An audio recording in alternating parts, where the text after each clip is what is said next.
So today we are talking about Rolex Explorer 1016 alternatives, and we are talking with legendary investor Greg Selch. Thank you for joining us in your home. Thank you.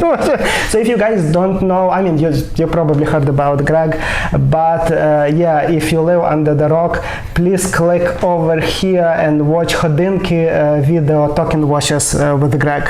Thank you. So we're gonna be talking about amazing alternative to Rolex Explorer. I think I'm actually wearing it. Mm-hmm, you are wearing Rolex Explorer. I'm wearing the Explorer. So what? This is one of the first watches I ever got. 1016 Explorer, and I love it. It's almost, to me, ideal watch. Yeah. Sport watch, metal. Everybody loves an Explorer. I don't know anybody who doesn't want one. Perfect size. Perfect size. It really fits well, and you can take it anywhere. It's totally waterproof. Screw down crown, automatic movement, no dates to confuse things. It's very simple and straightforward. And famously, Explorer went to the top of Everest. Maybe. I don't know. Maybe it was the Smiths. We don't know.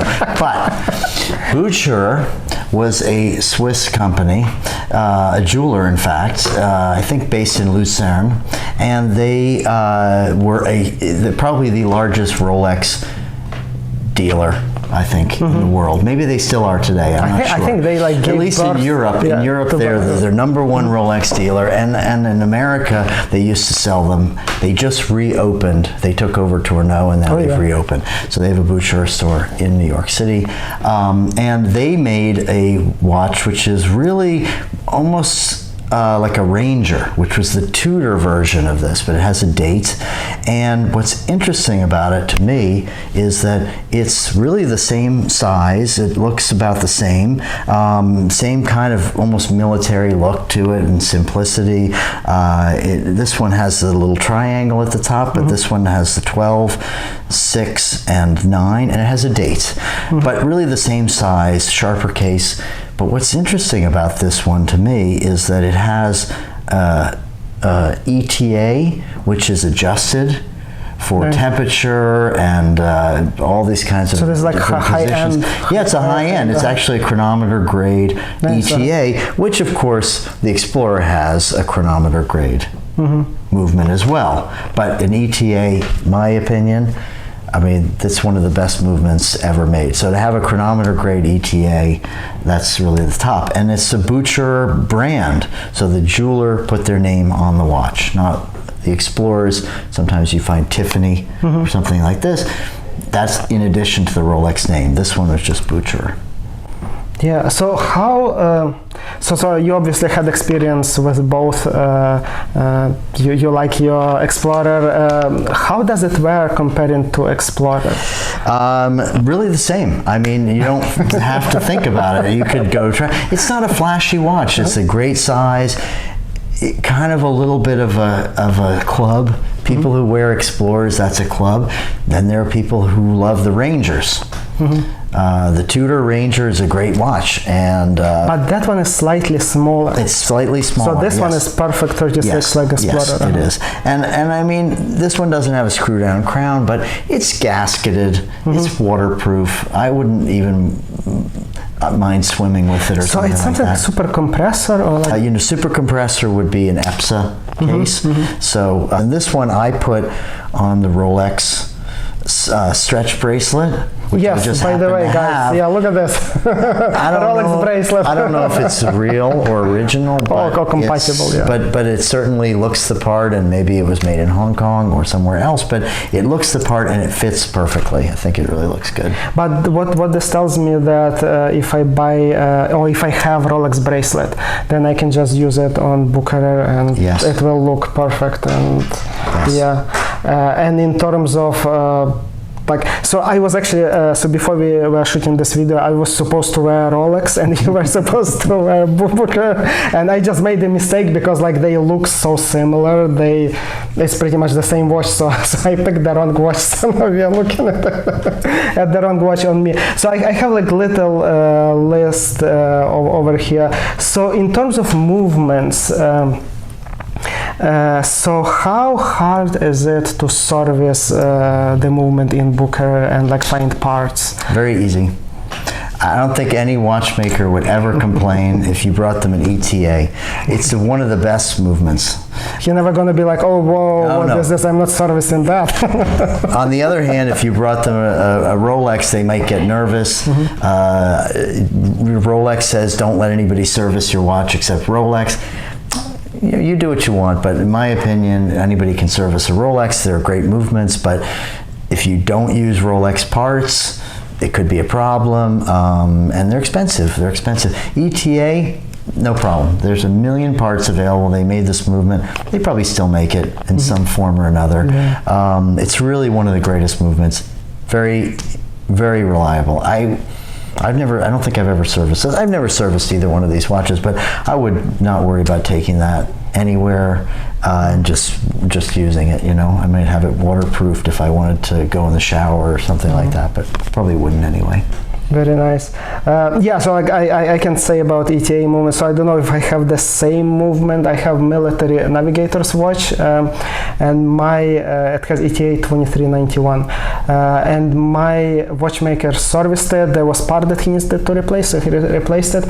So I wore that watch. So the watch is from 1970s. It has ETA movement. I wore it, but it's also high-end ETA. It's not this like lower end. So I wore it for 1 month straight. Every day I was wearing this watch.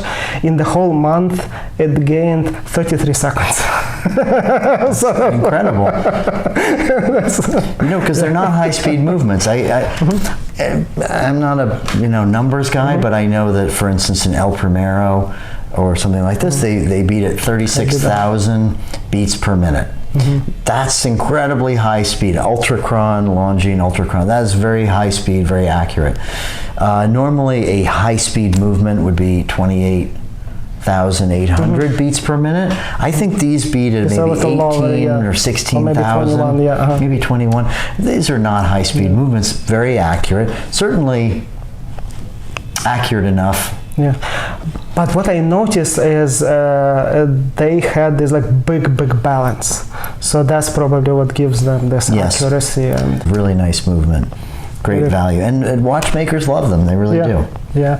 Now, in terms of authenticity issues, so I know if you have Rolex, especially like so popular Rolex like 1016, like people like to do all these things on a dial, on a case, assemble this. There are all kinds of issues. What about Bucherer? Have you ever seen like one fake one?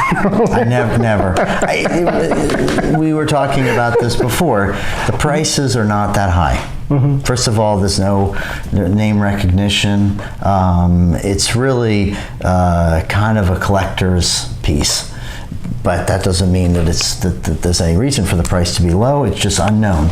But I think under $1,000 is where they are. Yeah, my God. Sometimes even lower. And you know, if it has different hands, that's just what Bucherer had available, because they would put these cool together. Hands. Oh my God, I like it more than Mercedes hands. I've seen these on other ones. I've seen other hands on this model.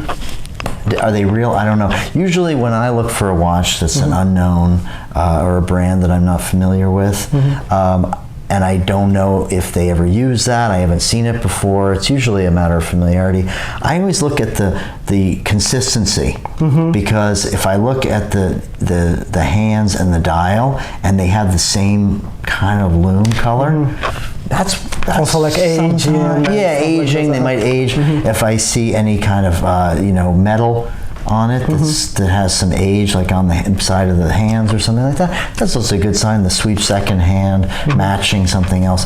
These ones, it's really just a lot of lume, as you can see. And it's very consistent with the rest of the dial. You know, to me, it's very special. I mean, you could. I don't know how many there were. I would say 1016s. Millions. Yeah. What do you think? Millions. I think this is like the reference that Rolex made like the most, like the longest. 1016. They made a lot of them. And hundreds of millions. That doesn't mean anything other than the fact that if you see one that you don't like, you can wait for another one probably, or you could maybe, the price will depend and things like that. If you see one of these, you kind of have to get it because you may not see another one.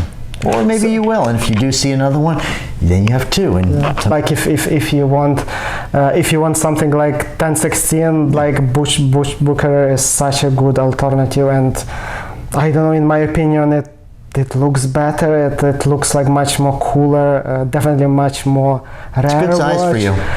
It's perfect size for me. And I mean, 36 millimeters is like perfect size for anybody. Yeah. It's such a cool watch. Thank you for showing this cool watch for us. Yeah, this is amazing. I tried it for a few minutes. I can't recommend it more. Thank you. So thank you for joining us. Hopefully you can join us more and show us something as amazing as this one. So guys, please follow Greg on Instagram. So his handle is right here. Also, please subscribe to his YouTube channel. Oh, hold on, Greg doesn't have a YouTube channel. So subscribe to my YouTube channel over here instead. Okay, thank you for watching. Bye.